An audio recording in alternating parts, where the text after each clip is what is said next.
Magandang araw po mga kapuntos, at sa araw na ito po meron po akong tampok na video para sa inyo at sana ay magustuhan ninyo. Kaya sa mga bago pa po sa aming channel, please po don't forget to hit the subscribe button at ang notification bell para maging notified kayo sa bawat video na ilalabas ko sa channel na ito. At bilang kahilingan po ng punto por punto team at naway maintindihan po ninyo, sana po wag nyo pong i-skip yung mga ads sa aming mga video. Sa maliit na bagay na po na yan, malaking tulong po yan sa ating programa at sa ating ministry. Sana po maunawaan po ninyo. Maraming salamat po, kaya wag na po natin patagalin. Simulan na po natin.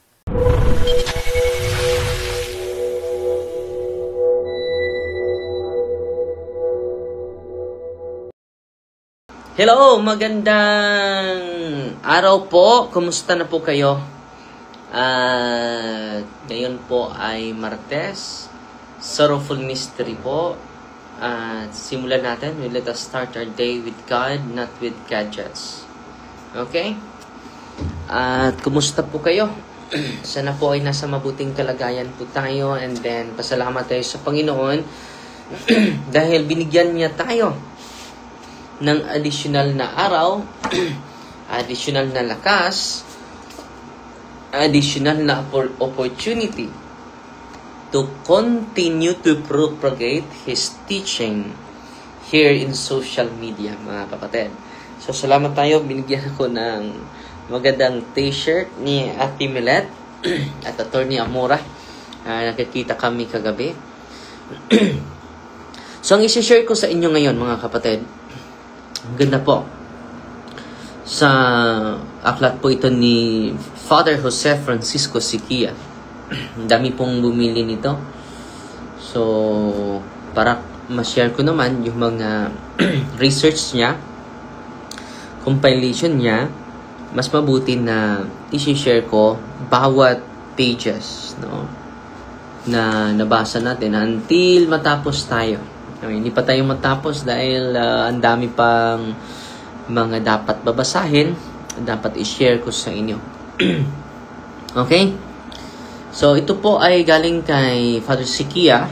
Sinusummarize niya yung aklat. Mga bullets lang po ito. But before that, mga kapatid, magsimula tayo.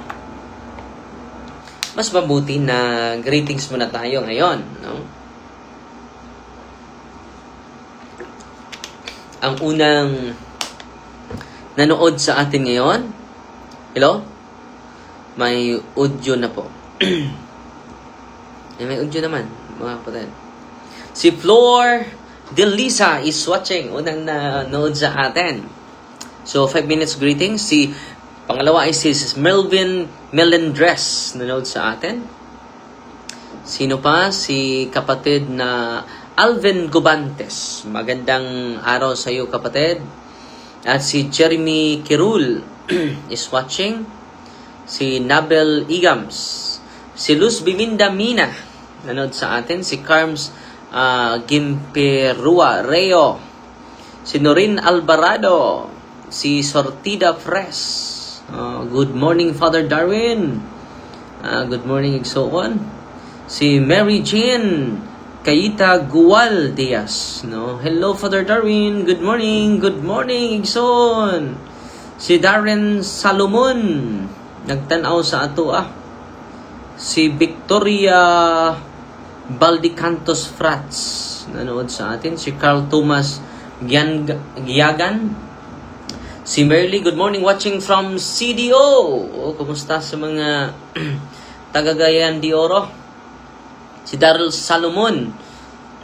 Good morning, Father. Si Aida Jean, is watching. Si Dumi Benida Galio is watching. Good morning, Father Darwin. Si Ming Moreno, nagtanaw sa tuwa karon. Gato i-recognize ang unang star senders nato karon. Si Ibiang Byron. Wow, very generous. Salamat po sa generosity. Doble yung generosity ng ating kapatid. Nagpadala siya sa atin ng 1,000 stars. Salamat po. At si Felisa Maya Good to see you doing well, Father. Nagpadala din, salamat po sa generosity, kapatid. Magpadala sa atin ng 200 stars.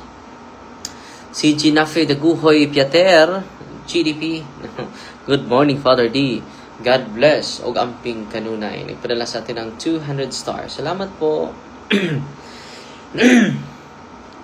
At si Milda Dakaya is watching. Si Marlene Rueles. Good morning, Father Darwin. Si Duhat Kadati, may audio po. Okay, may audio, kapatid. Malinaw po. Audio natin. At si 2 minutes lang, no? Lara Vargas, God is good. And good morning, Father.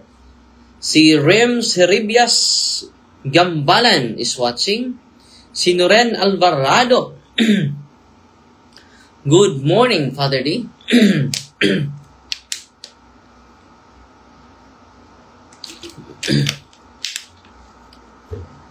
Si Roland Pama Pelio, watching from Saragani Province.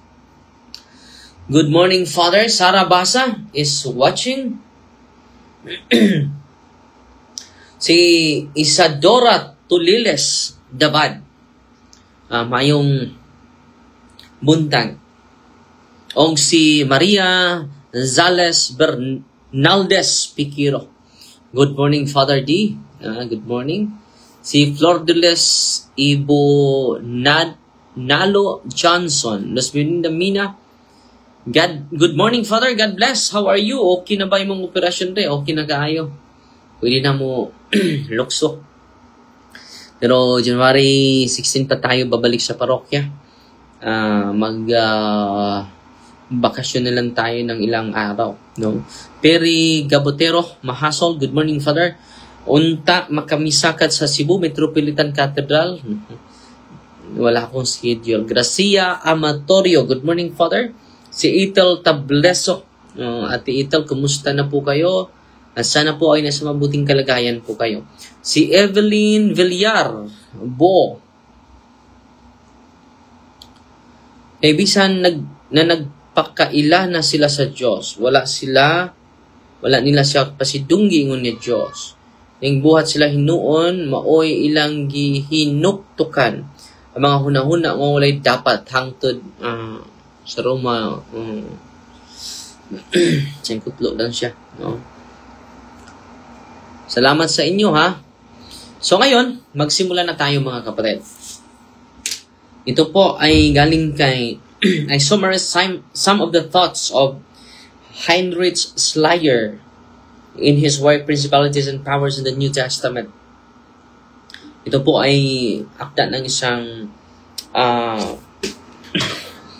kinuquote ni Father Sikia yung mga mga bullets.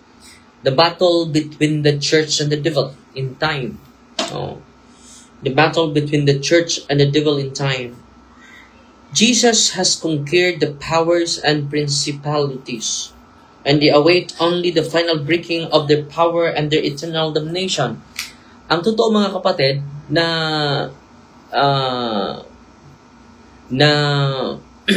defeated na ni Kristo ang kaharian ng kadiliman po.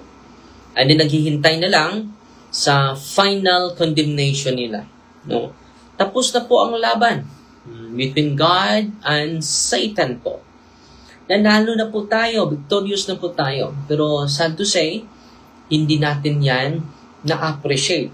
So, it is a great reminder sa ating lahat na nandito ngayon, itong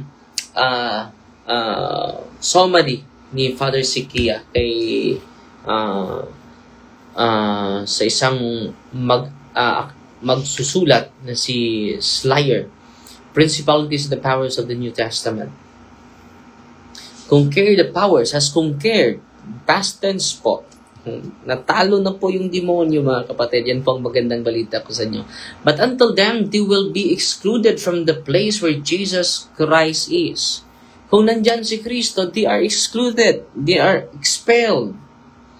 Bakit naras tayo ng demonyo? We receive Jesus, but hindi buo. Bakit hindi buo? Marami tayong mga superstitious belief. Marami tayong mga paniniwala, pamahiin na hindi tinuro ng simbahan. Okay? Kung totally Jesus is present in our heart, Satan is excluded from the place where Jesus Christ is. This implies that until that moment, the principalities can always be driven from the place which Jesus Christ occupies on this earth, as well as from the body of Christ, which is the church, and they have no choice but to yield. Malinaw na malinaw, ha? Saan ba ang lugar? Sa simbahan po. Tingnan nga, kung yung mga demonyo, yung mga walking possessed, 100%, matatakot yan sa mga secret place. No, secret things, yung mga sacramentals na na-bless sa mga pari.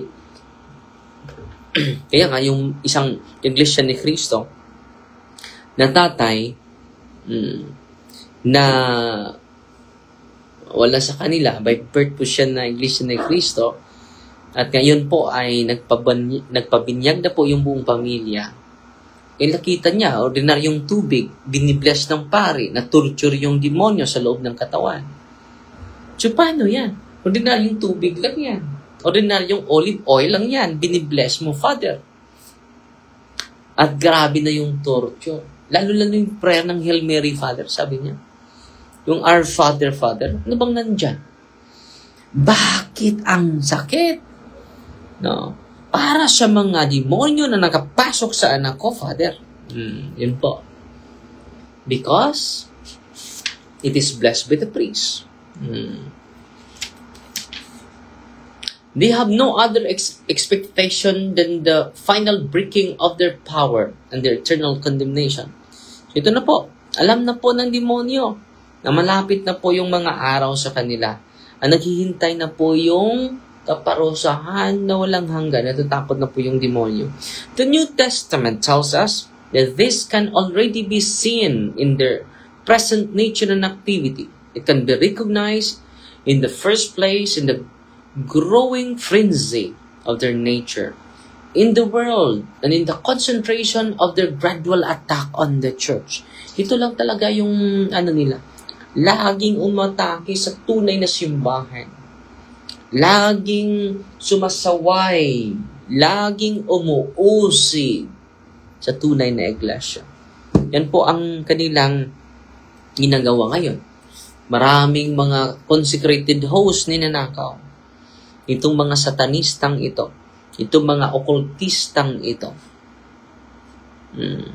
So, kailangan mga kapatid, tayo na sa simbahan, we will be more vigilant to protect the church, to protect the sacrament of the church, especially the Eucharist. So ngayon, nagpakita na sila, no? Itong pag-promote ng same-sex marriage, itong pag-promote ng divorce bill, ito po, dahan-dahan po.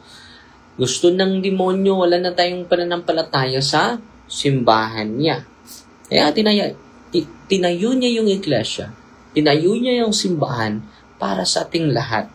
At yung kaaway natin, gagamitin yung politics, gagamitin yung government to discredit the mission of the church. Grabe, no? Damang-dama na natin ito. Dahil malapit na po yung final breaking of their power.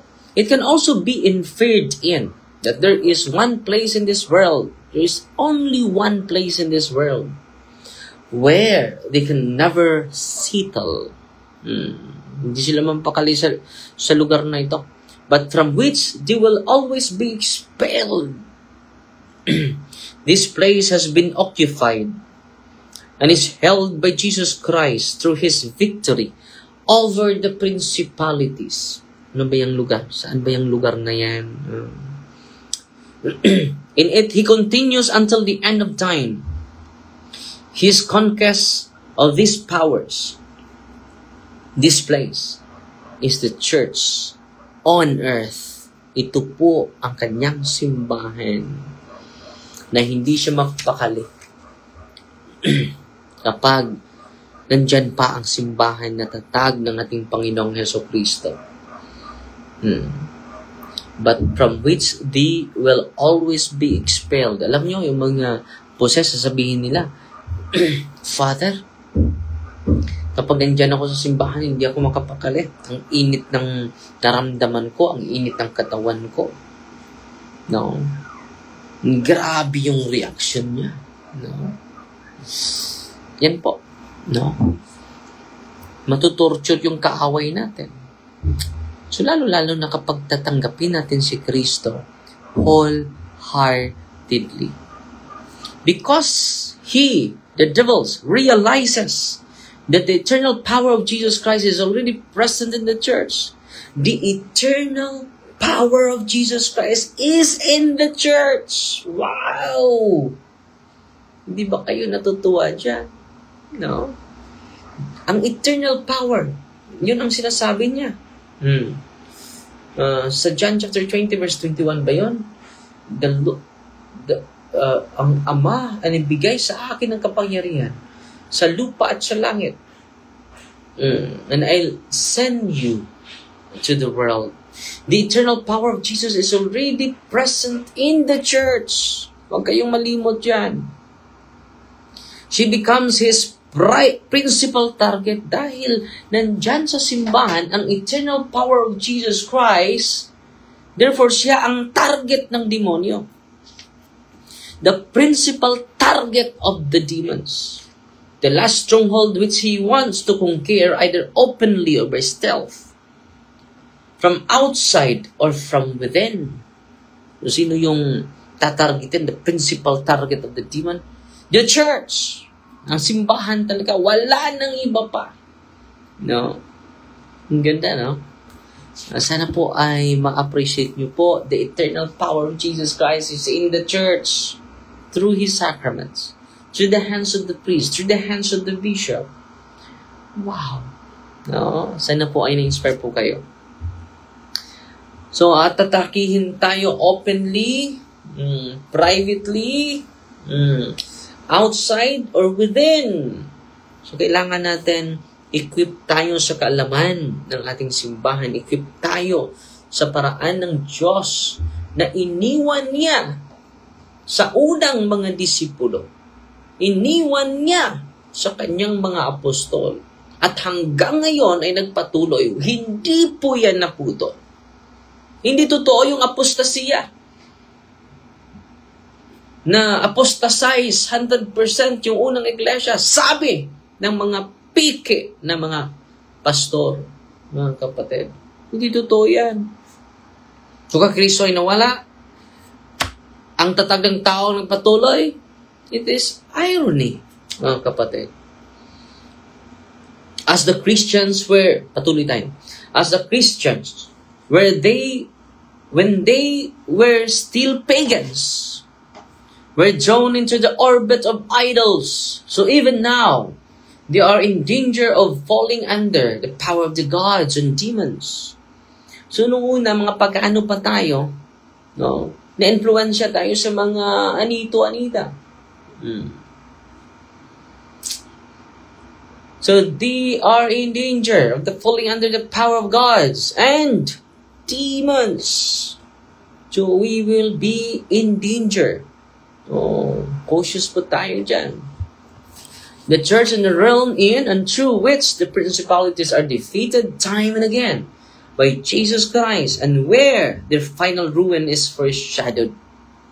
So, yung final ruin nila are foreshadowed.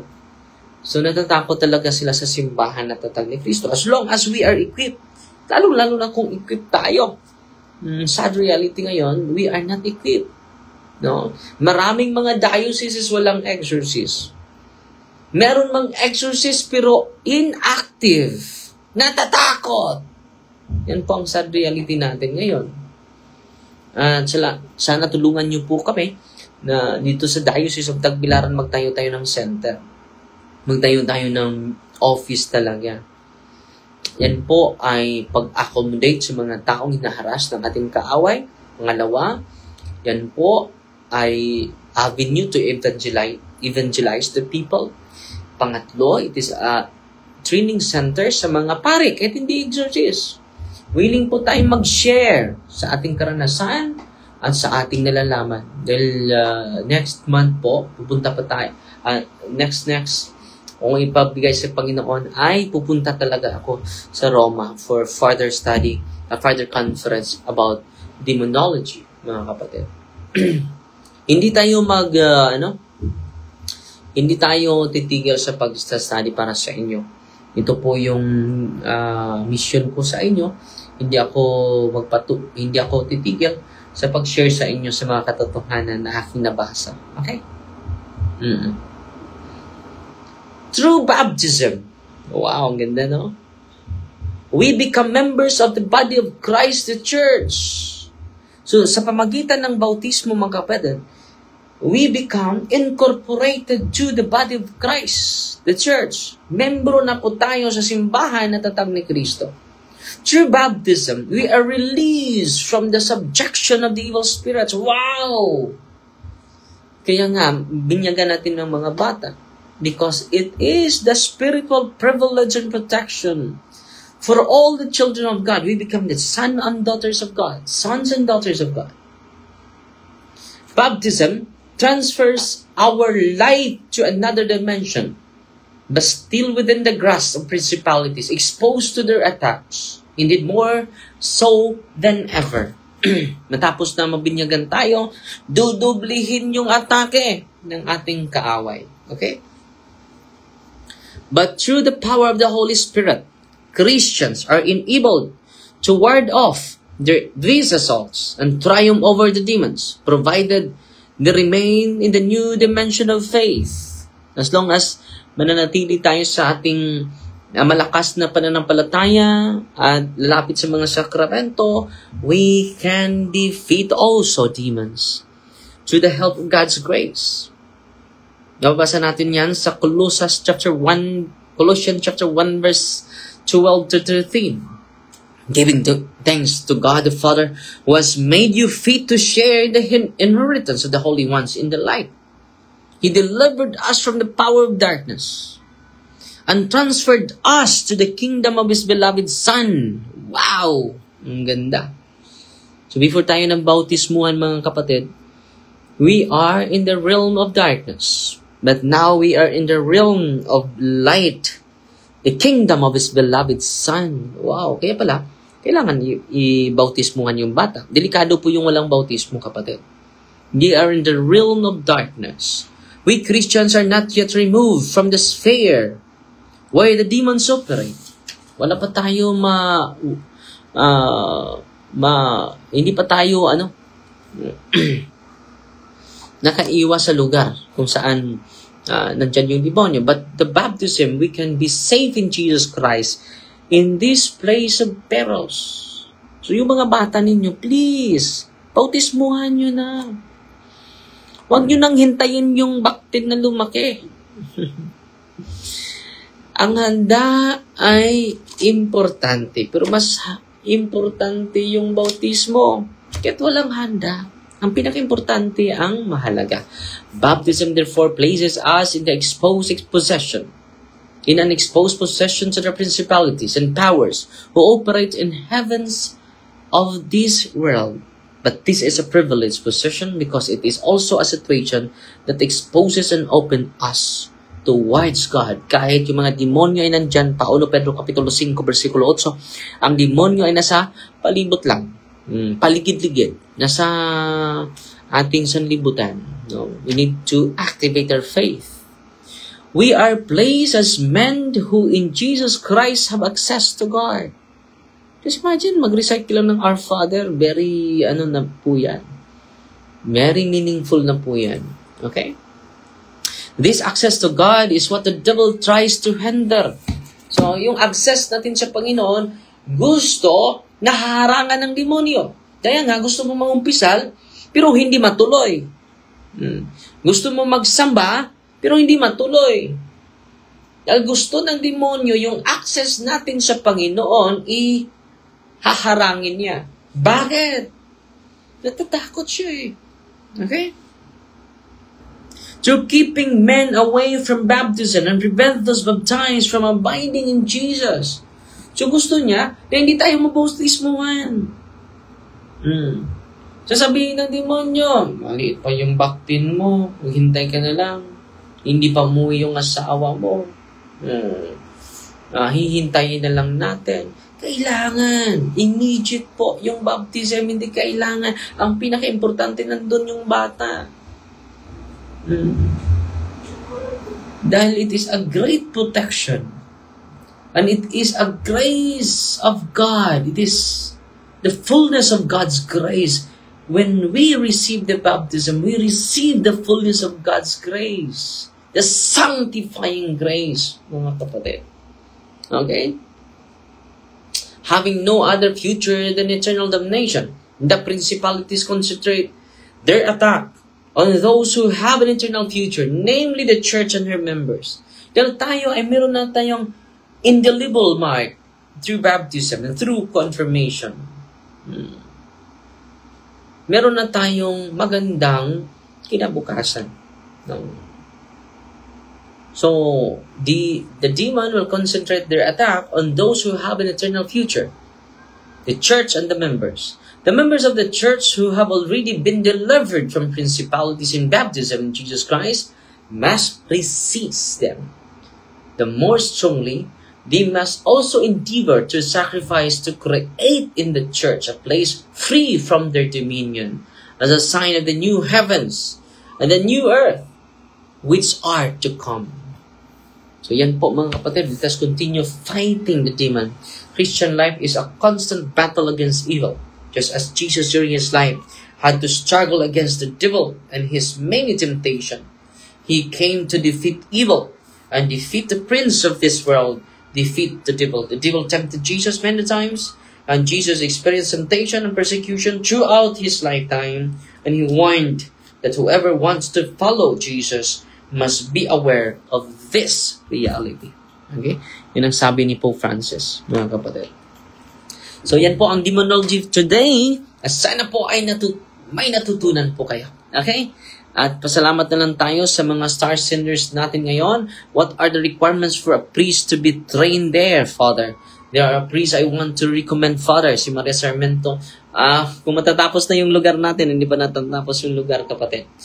Nagpadala sa atin ng 200 stars, si Jue Limor. Salamat po sa generosity mo, Sister Maria.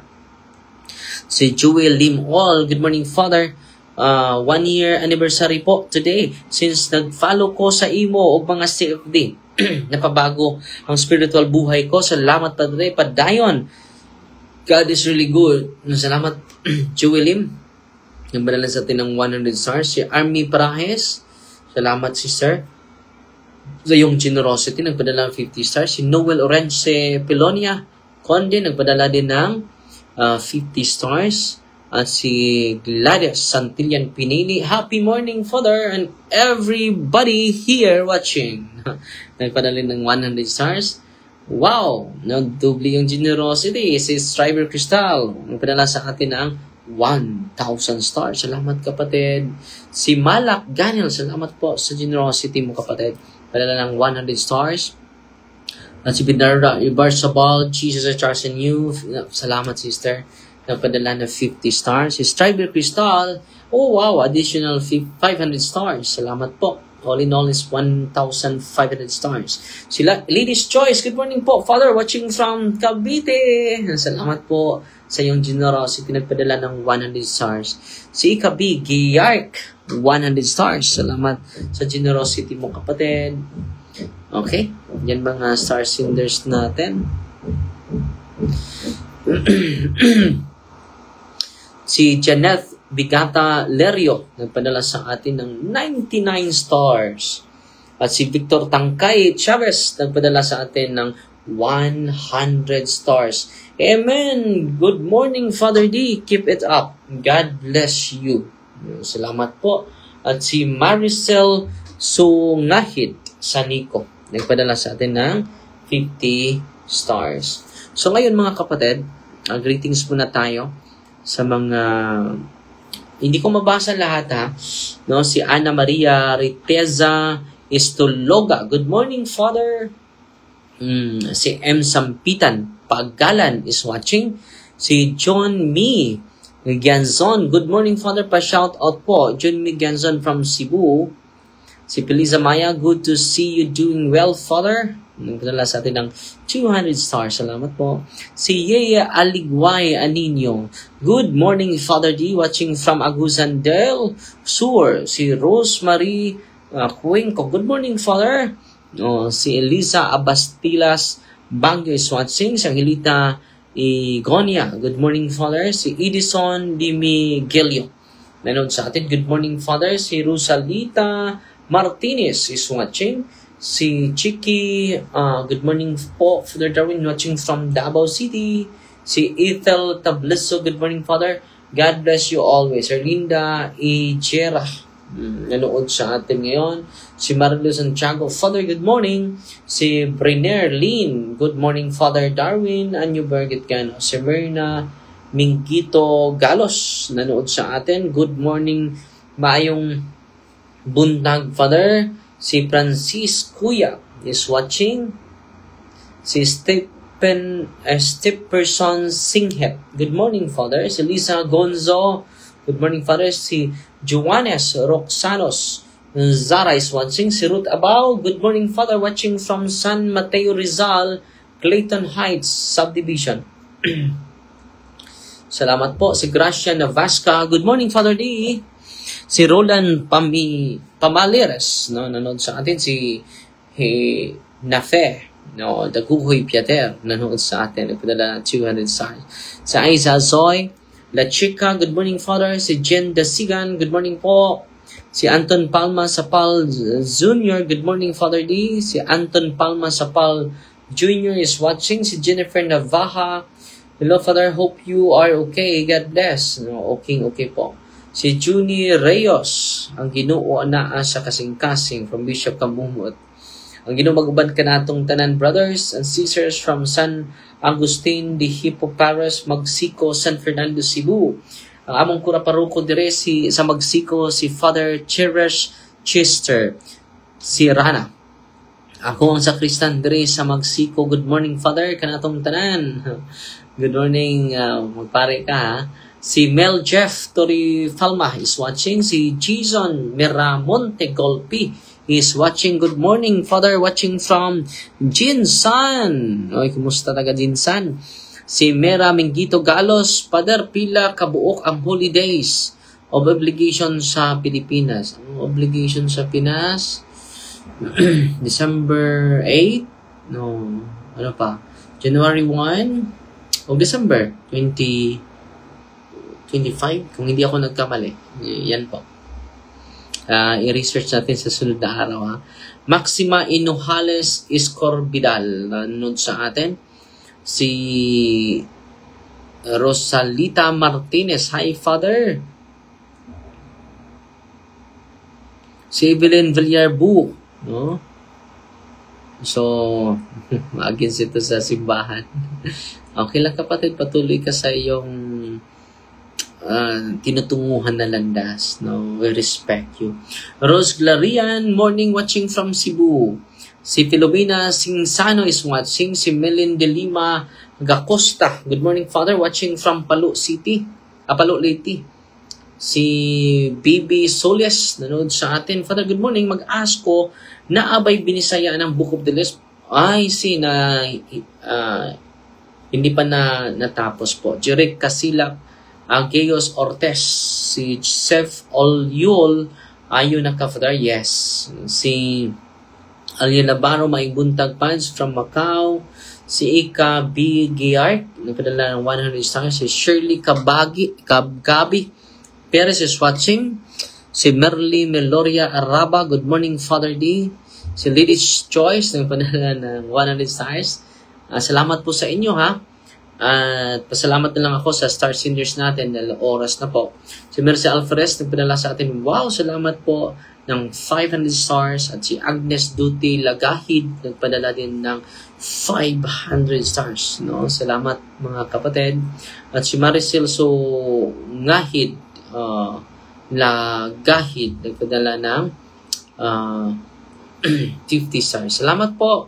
At tatapusin natin ito sa isang panalangin. In the name of the Father, and of the Son, and of the Holy Spirit. Amen. Our Father, who art in heaven, hallowed be the name, the kingdom come. Thy will be done on earth as it is in heaven.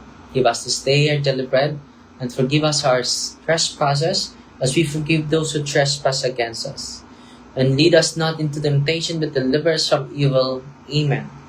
Hail Mary, full of grace, the Lord is with you. Blessed are you among women, and blessed is the fruit of the womb, Jesus. Holy Mary, Mother of God, pray for us sinners, now at the hour of our death. Amen. Glory to the Father, to the Son, and to the Holy Spirit. To us in the beginning, is now, and ever shall be, world without end. Amen. In the name of the Father, and of the Son, and of the Holy Spirit. Amen. Fighting Maria, tatak sa FD with a humble heart po. God bless.